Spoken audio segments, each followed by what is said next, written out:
The European debt crisis. The European debt crisis is the woes of the euro, the currency of 19 European countries.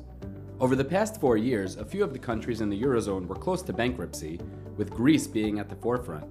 But how did it get to this point? Prior to World War II, all the European countries had their own currency and their own trade laws. This caused a lot of separation and infrequent intra-country trade. The devastation of World War II was so great that the only way Europe could rebuild was by making intra-country trade easier. 27 countries signed an agreement and made the European Union, or the EU. In the year 1999, the EU decided on one currency across the entire region that they called the euro.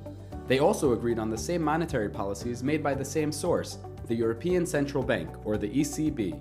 But while all countries now had the same monetary policies, they still had different fiscal policies. Fiscal policies are made up of how much money the government collects in taxes and how much money it spends. If a government wants to spend more money than it collects in taxes, it has to borrow money, which is termed deficit spending.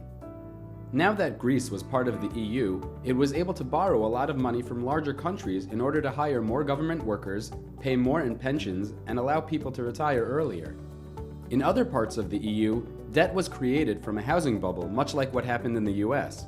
The debt that was accumulating in the EU caused all of the countries to become fiscally intertwined. The growing debt was of no concern until the year 2008, when the United States economy collapsed and brought down most other economies with it. Countries were not able to repay debt, and Greece's economy collapsed.